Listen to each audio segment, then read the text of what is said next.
जी, अस्सलाम वालेकुम। Hello viewers, hope all of you are doing really well ji.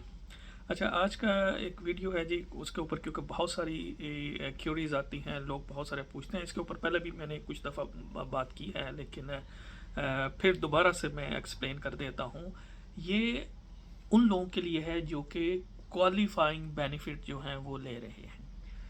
Qualifying benefit जो हैं वो बेनिफिट हैं जो कि लॉ के अंदर लिखे हुए हैं, जैसे पर्सनल इंडिपेंडेंट पेमेंट है, डिसेबिलिटी अलाउंस है, केयर अलाउंस है, अटेंडेंस अलाउंस है, और इस तरह के कुछ और जो बेनिफिट हैं वो क्वालिफाइंग बेनिफिट हैं। तो अगर आप क्वालिफाइंग बेनिफिट ले रहे हैं, एक या एक से ज़्यादा, तो फिर आपको जो स्पाउजल वीज़े के लिए जो फाइनेंशियल थ्रेश होल्ड है 29,000 पाउंड का, वो मीट करने की ज़रूरत नहीं है। अब लोग यहाँ से थोड़ा सा कंफ्यूज हो जाते हैं कि अच्छा, इसका मतलब है कि हमें कुछ भी शो करने की ज़रूरत नहीं है।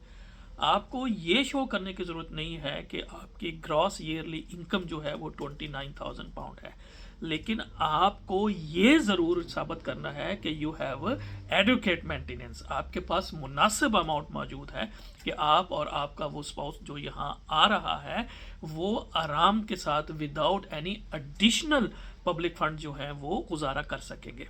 अब ये जो एडुकेट मेंटेनेंस है, इसको कैसे आपने कैलकुलेट करना होता है, इसका फार्मूला जो होम ऑफिस ने तय किया हुआ है वो ये है कि जी, आपने सारी अपनी इनकम जो है उसको देखना है। इसमें आपकी जो पिप है, आपका जो केयर अलाउंस है, आपका जो अटेंडेंस अलाउंस है, आपका जो यूनिवर्सल क्रेडिट है, सारी यानी ये जो आपके बेनिफिट होंगे ये आपकी इनकम ही कंसिडर की जाएगी। तो ये सारी आपकी इनकम हो जाएगी। अब इस इनकम में से आपने हाउसिंग कास्ट जो है उसको निकालना है। हाउसिंग कास्ट के दो एलिमेंट जो हैं वो आपने जहन में रखने हैं। एक जो है वो है जी आपका काउंसिल टैक्स अगर आप पे कर रहे हैं, और दूसरा यहाँ कोई रेंट दे रहे हैं या कोई मॉर्गेज वगैरह आप पे कर रहे हैं। बाकी ये जो बिल शिल हैं ये काउंसिल हाउसिंग कास्ट के अंदर नहीं आते।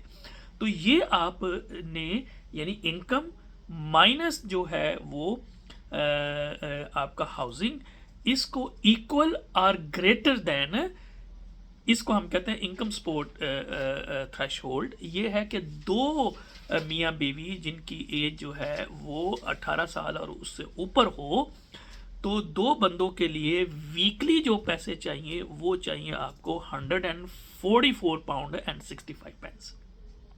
यानी इनकम में से अगर आप जो है वो हाउसिंग कास्ट निकाल दें तो फिर आपके पास वीकली जो है वो 144 पाउंड और 65 पेंस जो हैं ये बचने चाहिए। ठीक है, ये एडवोकेट मेंटेनेंस है।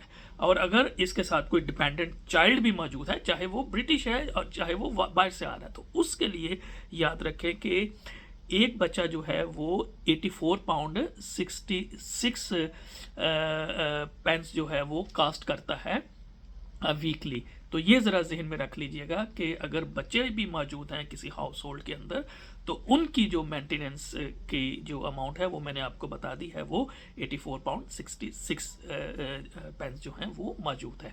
तो अगर ये सारी कैलकुलेशन आप करते हैं, यानी income minus housing card equal to और ग्रेटर दैन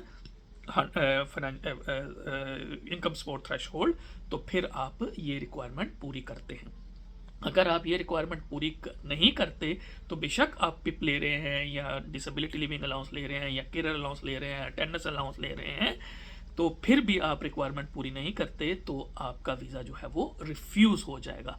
तो आई होप कि मैंने अब बड़े आसान से अल्फाज में ये बात आपको समझा दी है, जिसके बारे में बहुत सारे लोग जो हैं वो सवालात कर रहे थे। Thank you.